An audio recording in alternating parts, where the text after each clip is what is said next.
I take as the subject of my study the mutability of perception, using the window as ideogram, with brief reference to the implacability of hope and its bearing on visuality.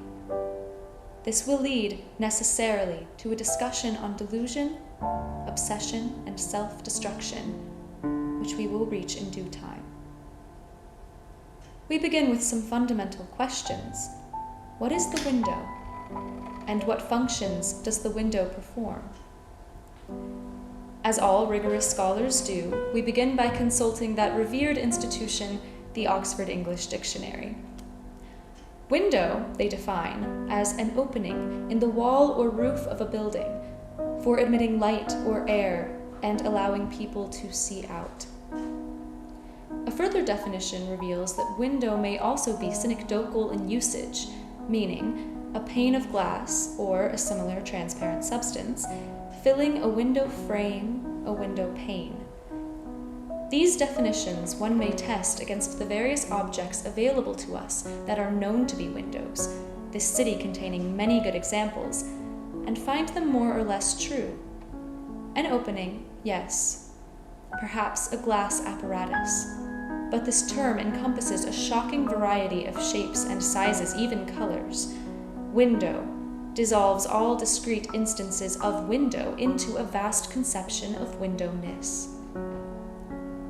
In hopes of finding something more cohesive, we enter upon the second of my questions. What are the window's functions? The previous definitions offer an apparently straightforward answer to this as well, for admitting light or air and allowing people to see out. These functions, light, air, vision, center the window's ability to open. One world, on one side of the window, gains access to another. Light, air, even sound is projected to the inner cell. Movement is enabled from outside to inside. For the moment, we will assume that this exchange occurs primarily in that direction. Thus, the inside is afforded a broadening of perspective, contact with new sense data. This facilitated interaction is the primary, if not the only, we shall consider this later, function of the window in the eyes of the majority of window makers and users. It is aligned with possibility. We now construct the scene, incorporating the human element. A room with a window. Within the room, a person. The person looks out the window. The person sees. The person sees, one thinks, what is beyond the room. And hovering always between the person and what lies beyond, the pane of glass. We shall say at first that this pane is perfectly unblemished and undistorted. What is seen through the pane is an unblemished and undistorted vision of the beyond.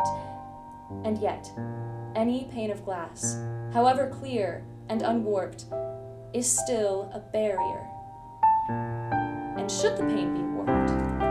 Should it be burdened by irregularities, slightly too thick in places and thin in others? Should the dust have gathered too heavily upon it? What then? The person would look out and would likely be not too encumbered by these distortions, for the person's powers of conception and construction are manifold, and one cannot expect a matter of millimeters to obstruct the infinitely clearer vision of reason. This, one should say, is the normal working condition of the normal working mind. Distortions may exist, but reason soon undistorts. At least, that is what we must believe if things are to continue running smoothly.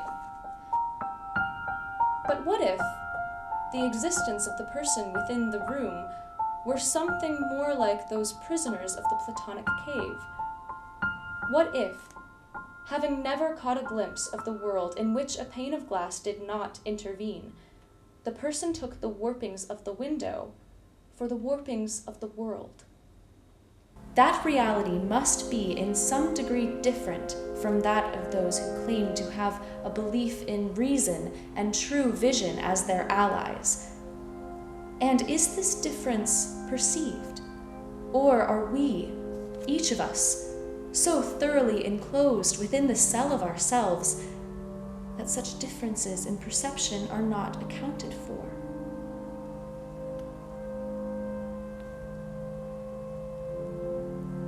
But the metaphor crumbles. The metaphor was imperfect from the start. Many windows. The point, you may say, of many windows is that they can be opened. You can see the view without the pain between you and it. So I suppose I haven't fleshed this out very well. Though open windows, closed windows. Put his arm around her waist and you could just tell you didn't even know what you were doing. And she was like, what? Are you okay? Are you okay? I just need some air. Okay, let's go outside. Come on, let's go outside. Whoa!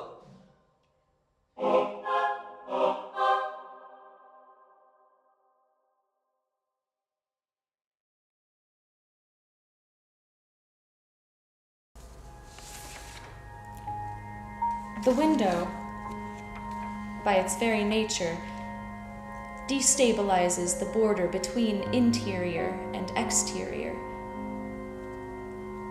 Does the view become a fixture of the interior? Does an open window transform a room into the outdoors? What is inside and what is outside? This we may ask ourselves, going about, projecting ourselves onto our environment, allowing conception, so colored by personality, to interweave disparate threads. Is what is inside outside? But to invert the scene, we have discussed how a window allows the private individual to gaze out and observe the goings-on of their personal outdoors. Interesting, though, that this interaction is not meant to go the other way. This is not, one finds, sanctioned by our earlier definitions of the window. The person outside, gazing into a window, is not considered, like their inverse, to be opening their perspective.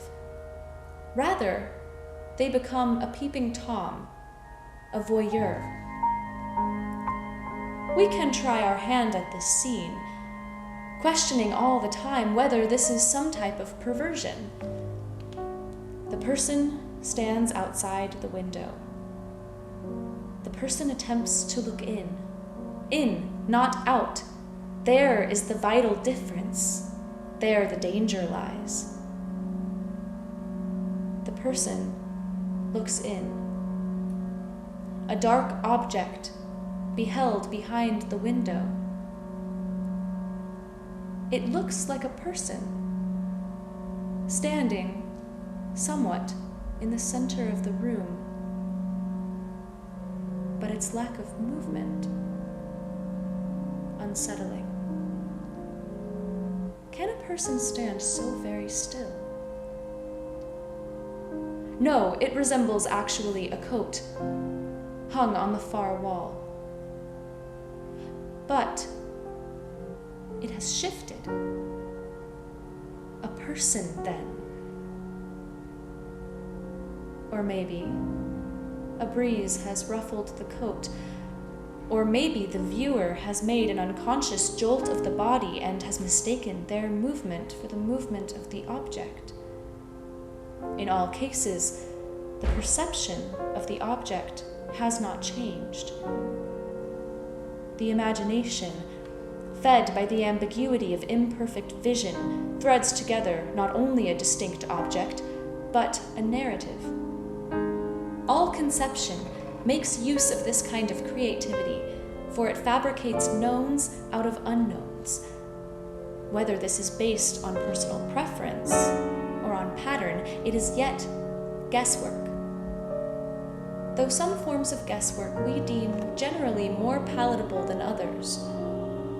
A tangent.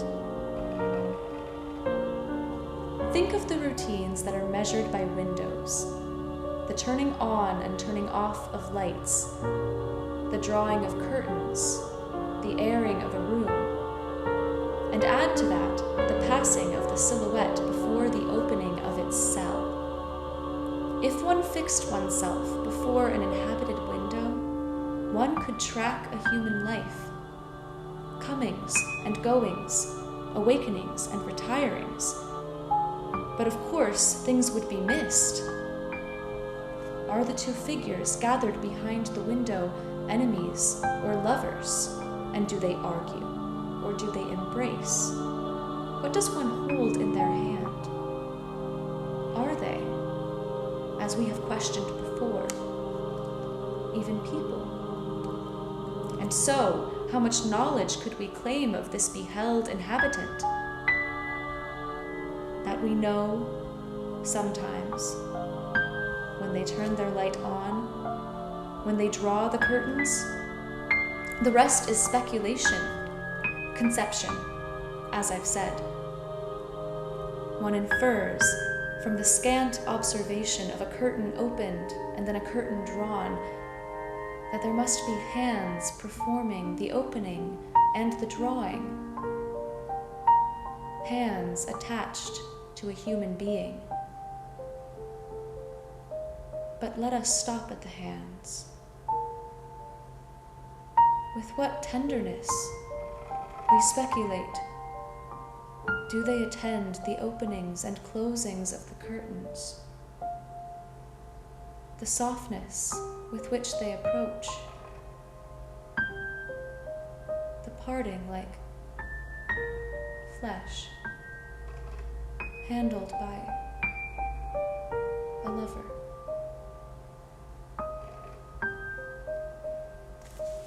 And this we have concluded only from the opening and closing of curtains. Concluded, I should say, constructed. For construction is what it is, though it confronts one with the weight of reality. This imagined intimacy, so palpable as the mind lights upon it, is nothing but the clever molding of shadows. The window's relationship to possibility has this more sinister corollary. For to say possibility is necessarily to call up something amorphous, something not concretized, not entirely known. And such mutability the clear window apparently derides. The broadening horizons beheld through the window are solid, or so the window leads us to expect. But to allow possibility is also to allow mutability, and so the window also allows an opening onto things unknown, things shifting. When we have spent such time in looking into others' windows, what becomes of ourselves? The subject is dissolved into the object. Perception is eaten by the perceived. And where did the barrier lie to begin with? In front of the subject or in front of the object? Is there a difference, and does it matter? We have, at any rate, been lost, devoured by the objects we beheld. Our imperfect perception becomes inseparable from the thing itself, as it becomes inseparable from us. The imagined becomes the real. Does not everyone, in small ways, commit this very crime? It is scarcely possible to step outside of one's chamber, or to conceive of a reality beyond what is seen from one's personal window. Imagination, offering the only freedom, teaches one to think of the world in terms that are more agreeable to oneself, in spite of pretensions to objectivity. It is hope or something like it, that asks something, always, of perception. Hope, which, despite its sentimentalism, is as rigid as the window pane forcing itself before the eye. I do not mean to imply that perception is endlessly malleable. One runs up against reality at some time or other. But it is the office of hope to always ask something more, and so I could not neglect it in this discussion. It remains whether or not what we ask of it is something that it is willing to give. I have said that this discussion of windows would lead necessarily to the topic of obsession. The link may not be as clear as I had assumed. Windows inspire routines, and routines border on the obsessive. No, the jump is not quite there. Our boundedness to our own conception, which the image of the window exemplifies.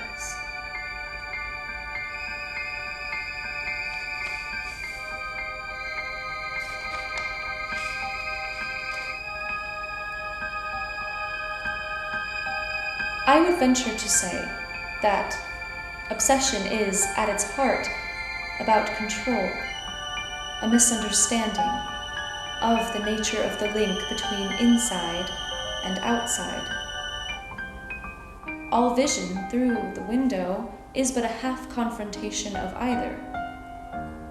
The barrier provides an alibi for this misunderstanding. A sense of unreality pervades. Anything is possible.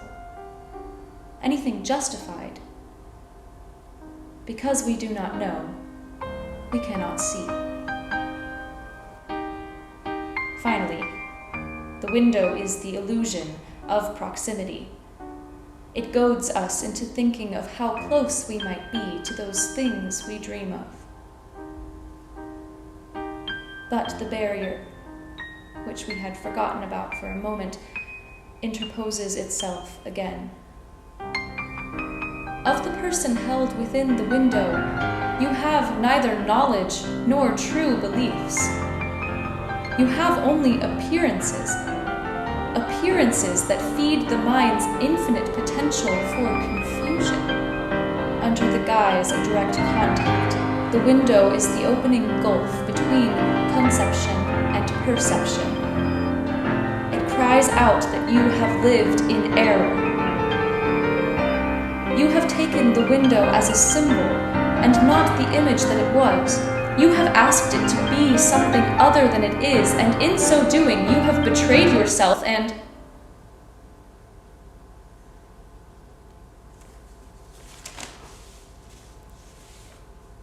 There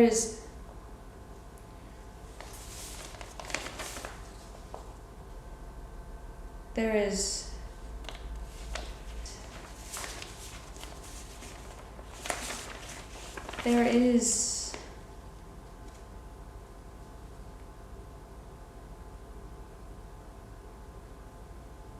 I am starting to think that none of this is very important.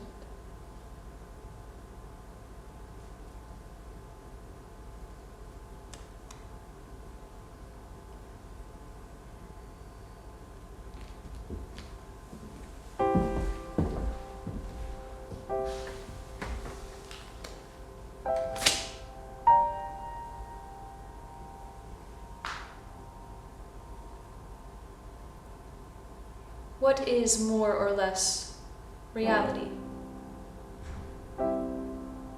What is seen? When what is seen is incomplete or unclear? Or what is assumed, even if it is not seen? All of our problems, in a way, come down to this.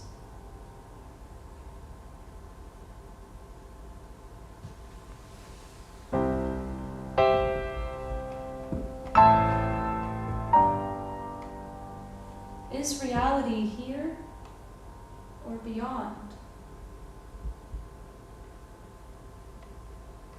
On which side of the window?